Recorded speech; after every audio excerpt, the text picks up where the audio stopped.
Ẹ káàbọ̀ sórí ètò wa òṣèré ọ̀sẹ̀ yìí tólóyìnbó ń pè ní Artist of the Week episode 2 lẹ̀ ń wò lọ́wọ́lọ́wọ́ lórí ìkànnì IPTV YouTube channel. Lórí ètò wa tòní, òṣèré tá a fẹ́ sọ̀rọ̀ nípa ẹ̀ ni Mide Martins Abiodun, tọ́pọ̀ ènìyàn mọ̀ sí Mide Martins.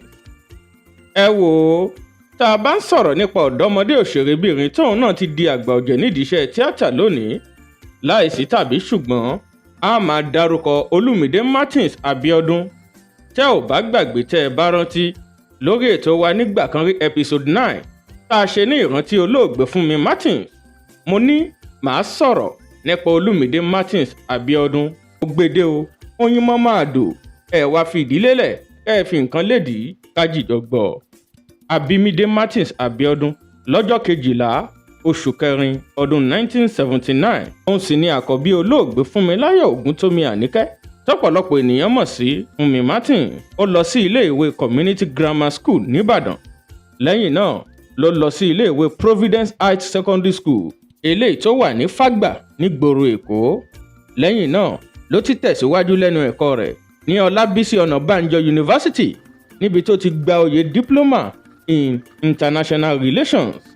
Nígbà tí olóògbé Funmi Martins wà láyé tó ń ṣiṣẹ́ tíátà, kò sẹ́nì kankan tó mọ Mide Martins Abiodun.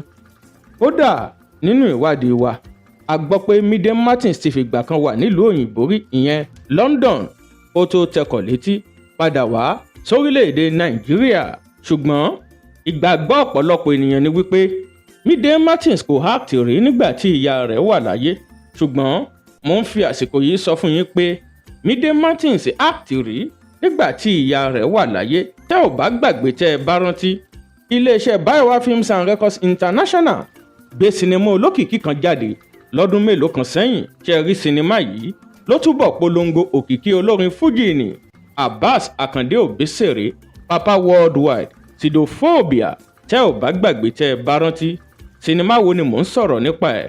Kò sí sinimá méjì tó kọjá sinimá Ọbàdàn. Ṣé rí nínú sinimá Ọbàdàn yìí, eléyìí tí olóògbé Yomi Ògúnmọ́lá darí rẹ̀ lọ́dún náà lọ́hùn-ún, náà ni Funmi Martins ti kópa, tí ọmọ rẹ̀ Mide Martins náà ti kópa pẹ̀lú ẹ̀. Bí mo ṣe ń sọ̀rọ̀ yìí, ẹ máa rí fọ́nrán Ọbàdàn lójú ẹ̀rọ móhùnmáwòrán yín. Tó bá dẹ̀ jórí fóònù yín náà lẹ ti ń wò wá. Funmi Martins, Kejì Yusuf, Ẹ̀dẹ́ Oníléọlá àti Òbésèré fúnra ara ẹ̀ náà lẹ́ ń wò yìí o. Ẹ wá jẹ́ kí n fún yín ní fọ́nrán tí Mide Martins náà ti kópa nínú sinimá Ọbàdàn. Ẹ̀yin ọmọ alákọ̀ọ́ ẹ máa ń jẹ̀jẹ̀ fúnjẹ. Gbogbo look at your chicken. O chicken rẹ̀ o ṣe rí. Èló lórí? 2,700. Ẹ tẹ bá mi calculate rárá. Ọpọlọ mi pé ju tiẹ̀ lọ, mo ti mú lẹ́yọ kọ̀ọ̀kan lèmi náà ń borí tírò rẹ̀, mo ti mú lẹ́yọ kọ̀ọ̀kan mo borí tírò rẹ̀. Èló lélẹ̀? 2,000 ni.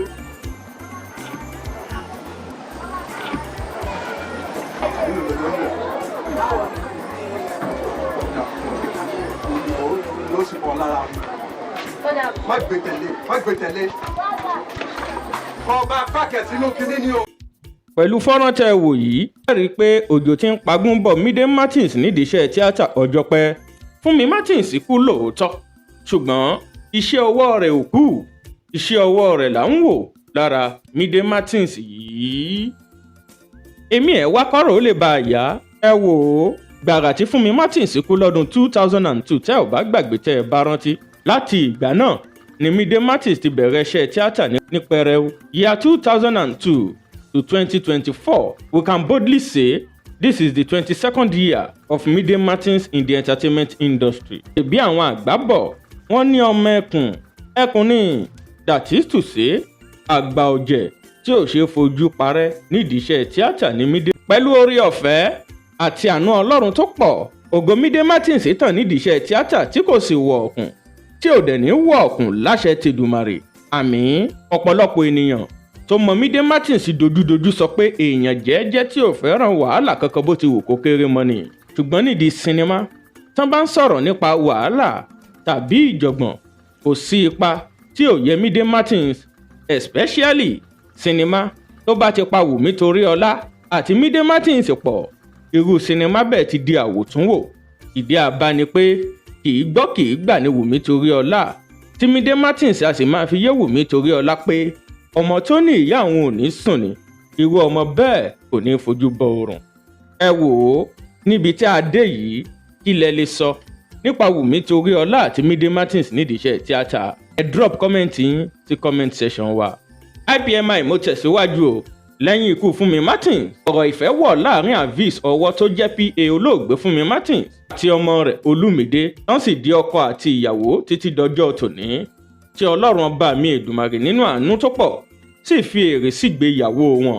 ẹ wò ó tá a bá ń dárúkọ àwọn olùdarí sinimá olókìkí lẹ́ka Yorùbá a gbọ́dọ̀ má dárúkọ Avis Abíọ́dún tọ́pọ̀lọpọ̀ ènìyàn mọ̀ sí Avis ọwọ́.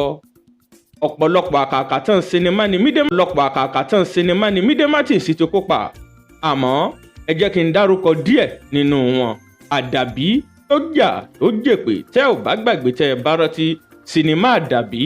IPMI mo bọ́ sórí sinimá ẹrù ẹlẹ́rù iṣẹ́ ọwọ́ ìyá rẹ̀ tó dolóògbé ni ìyàwó Bùgá tẹ́ ò bá gbàgbé tẹ́ ẹ bá rántí Onítèmi, Kílẹ̀bí Ọlọ́run, Ọ̀rẹ́ Jọmí àti bẹ́ẹ̀ bẹ́ẹ̀ lọ.